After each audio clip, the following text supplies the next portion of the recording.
आज हम अर्थशास्त्र में पाठ 12 व्यापारिक एवं केंद्रीय बैंक पाठ के अंतर्गत बैंकों के महत्व के बारे में अध्ययन करेंगे।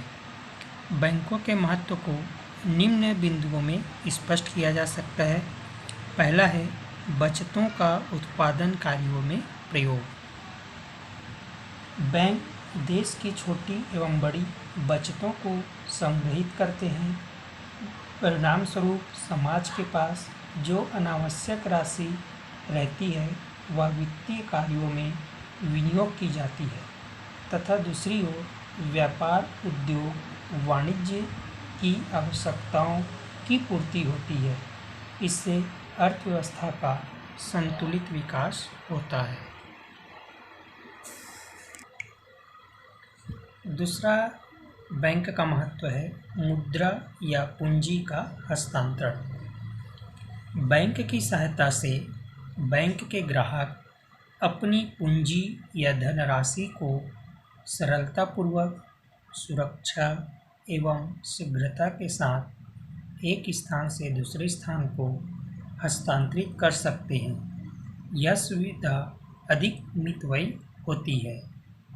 तीसरा महत्व है मुद्रा प्रणाली में लोच। वर्तमान समय में मुद्रा का निर्गमन केंद्रीय बैंक करता है। चूँकि बैंक उद्योग एवं व्यापार के अधिक संपर्क में रहता है तथा देश के उद्योग एवं व्यापार की मौद्रिक इकाई का अच्छा ज्ञान रहता है, इसलिए बैंक आवश्यकतानुसार मुद्रा की पूर्ति में कमी या वृद्धि करके देश की अर्थव्यवस्था में लोच उत्पन्न करते हैं और देश के मौद्रिक प्रबंध की लोचदार बनाते हैं। चौथा है बहुमूल्य वस्तुओं की सुरक्षा। बैंकों में अतिरिक्त धन जमा कराने, एक स्थान से दूसरे स्थान को बैंकों द्वारा धन भेजने एवं बैंक के लॉकर में बहुमूल्य वस्तुएं रखने से धन सुरक्षित रहता है। पांचवा है बैंकिंग आदतों को बढ़ाओ। बैंकों के विस्तार से जनता का बैंकों से संपर्क बढ़ जाता है तथा उनमें बैंकिंग आदत उत्पन्न हो जाती है। बैंकिंग आदत का विकास हो जाने से धातु मुद्रा के स्थान पर साख पत्रों का प्रयोग अधिक होने लगता है। अगला महत्व है भुगतान में सुविधा। बैंक के कारण ही चेक द्वारा भुगतान की सुविधा संभव हो सकता है। चेक द्वारा भुगतान में न तो राशि को गिनने की आवश्यकता होती है और न ही असुरक्षा रहती है। विदेशी भुगतानों में भी यात्री चेकों, साख पत्रों और विदेशी विनिमयों की व्यवस्था के द्वारा सुविधा रहती है। सातवां है ग्राहकों को विविध सेवाएं। ग्राहकों की ओर से भुगतान करना एवं भुगतान लेना, शेयरों अर्थात अंशों आदि का क्रय विक्रय करना, प्रबंधक के रूप में कार्य करना, ये विविध सेवाएं हैं जो कि बैंक अपने ग्राहकों के लिए कम खर्च पर करते हैं। नंबर 8वां महत्व है व्यापार और उद्योग को सहायता। आंकड़े और सूचनाएं एकत्र व प्रकाशित करके एक दूसरे के बारे में आर्थिक दशा संबंधी सूचना देकर अंशों एवं ऋण पत्रों का अभिगोपन करके बैंक व्यापारियों और उद्योगपतियों की बहुत सहायता करते हैं। नंबर 9 आर्थिक स्थिरता व संतुलन। बैंक उन संस्थाओं के विकास के लिए धन उपलब्ध करता है जो आर्थिक दृष्टि से पिछड़े हैं। इससे आर्थिक विकास संतुलित ढंग से होता रहता है।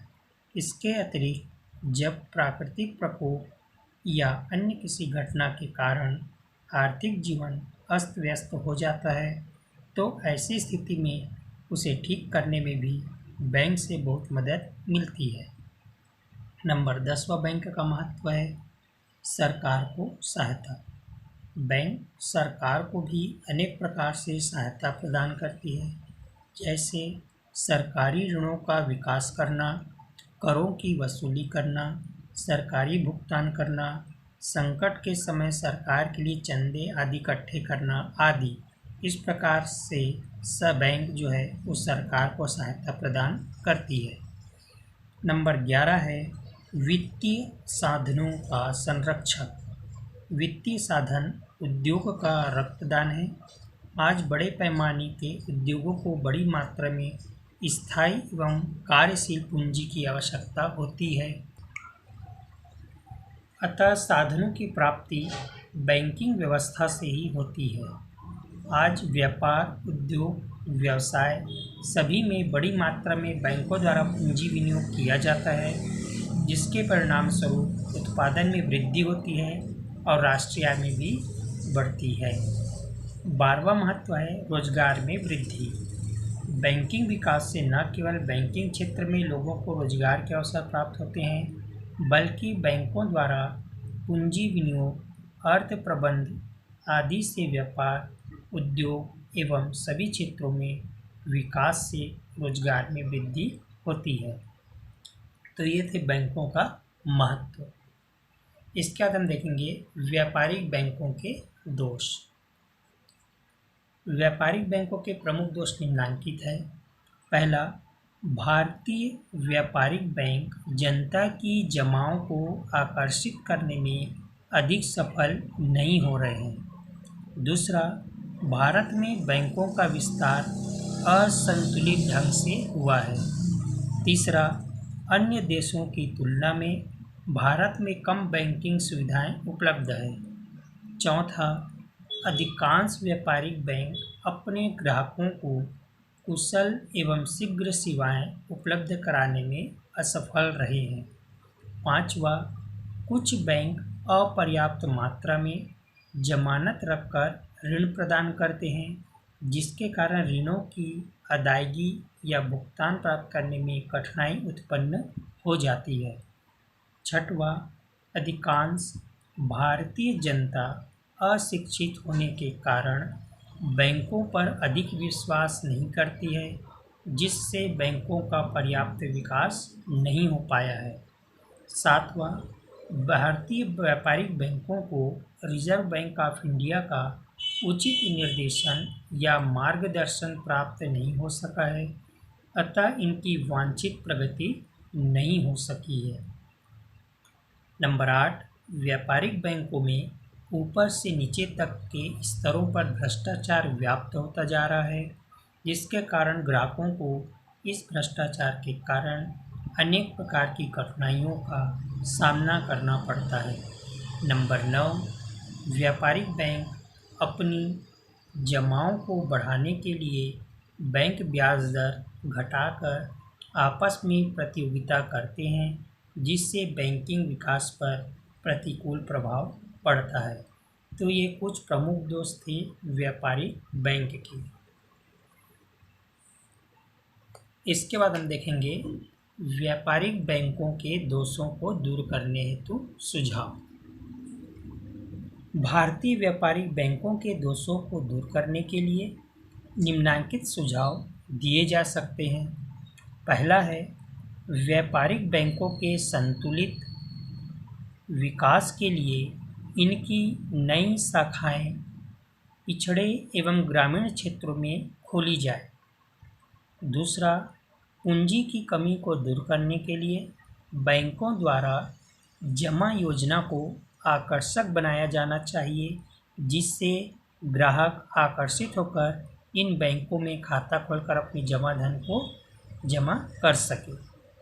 तीसरा, व्यापारिक बैंकों को प्रोत्साहन देने के लिए सरकार द्वारा इन पर लगाए जाने वाले करों में छूट प्रदान की जानी चाहिए। नंबर 4, बैंकों की कार्यकुशलता में वृद्धि हेतु आवश्यक है कि प्रशिक्षित एवं कुशल कर्मचारियों की नियुक्ति की जाए, ताकि कार्यों में कुशलता में वृद्धि हो और कार्य प्रगति पर रहे। 5वां, देश में बैंकिंग संबंधी शिक्षा की पर्याप्त व्यवस्था की जानी चाहिए। नंबर 6, व्यापारिक बैंकों को प्रतियोगिता के स्थान पर पारस्परिक सहयोग की नीति अपनानी चाहिए। नंबर 7, रिजर्व बैंक ऐसे नियम व कानून बनाए कि बैंकों में होने वाले भ्रष्टाचार को रोका जा सके। इस प्रकार से व्यापारिक बैंकों के दोषों को दूर करने हेतु सुझाव दिए जा सकते हैं।